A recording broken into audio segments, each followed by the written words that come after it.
Hello and welcome back to my channel. My name is Tony King. I'm a photographer and this is another behind the album video where I break down some images from a very specific photo album, trying to give some reflections on my work and see how I can improve or how I have improved since then. If you ever see one of my photo albums and you want me to talk about it, let me know in the comment section of any one of my videos and I'll try to make a video discussing that particular photo album. And if at any point you enjoyed this video, subscribe to my channel for more content just like this, but also way different, but all about photography. So today we're talking about photo album number 49 called Tenerife Waves, taken in Tenerife, Spain on my anniversary, not my anniversary, well, I guess my 0th anniversary was on my honeymoon. So this was released on November 5th, 2023. Now we're going back several years in the past. So I took these on my EPL3. 71 images made it into the original album. 17 ended up being like what I thought were keepers, giving it a really solid score of 23.94, which is actually quite good compared to, my average. So let's go ahead and jump into it. Tenerife was such a beautiful place and we were recommended a few different places to go swimming and by, our Airbnb host, and we drove like an hour to this place and it was extremely beautiful. The waves were way too fierce and nobody could swim. So we did not swim actually on this trip at all because all the days that we were there, it just turned out to be the one day that we could have swam, we went on a hike instead. So, it is what it is.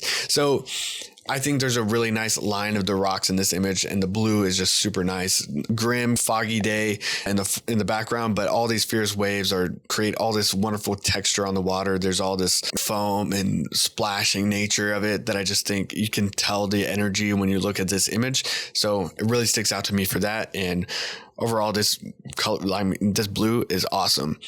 And my light just died over here. Really?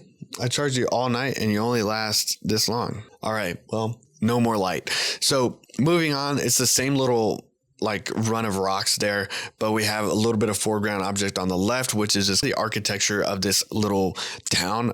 Sorry, I don't remember the town. I could probably figure it out if I looked on the map. But anyway, I think there's a really nice texture and you can see how the water and the ocean waves have eroded into the rocks at the bottom left. And you can see some older architecture with those wooden, whatever those things are. I don't even know what the purpose of that might be. So I don't know. I think there's something interesting about how I layered this image and framed the side of, the cliff. Moving on to one of my favorite landscape type photos that I've ever taken. I think seeing the island progress in the background and the different ways it juts out and everything, I think is super, super nice. And it really is just such natural beauty.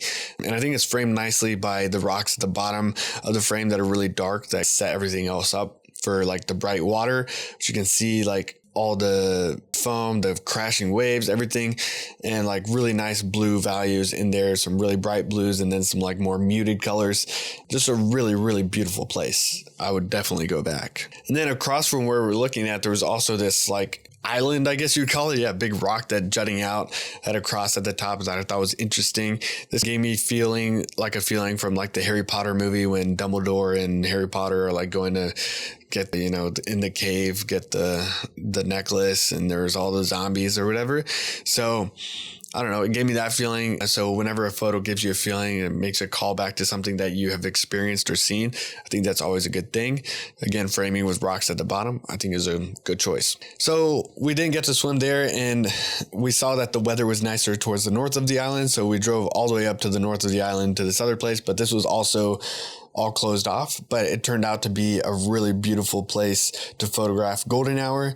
And you can see here, this is where you would swim. It's a natural pool, but with, a little bit of human architecture to make it safer. But all this water was spilling over. It was closed. It was locked off, but really beautiful still.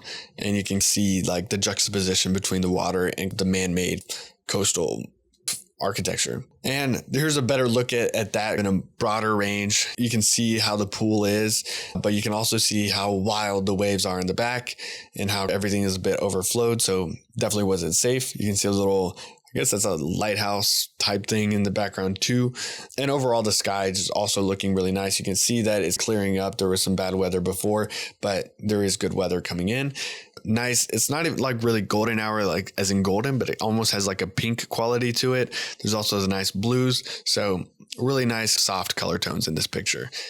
And all these photo albums that I can look at from my honeymoon, super nostalgic, romantic feelings for me. And I think looking back at your work and knowing what it means to you is obviously very important and such a great feeling to have. And it's really the power of art. So if a photo makes you feel something, that is something you should really strive for and something that you should really appreciate. So that's what I get from this.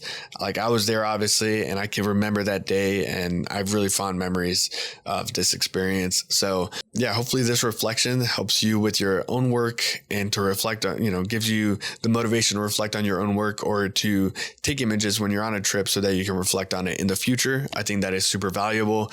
Hopefully I talked well enough about the photos that you learned something about photography as well, or took something from it. And hopefully you decide to subscribe to my channel to support me as I keep going on this journey of photography. So without further ado, I've been Tony King. I'll see you next time.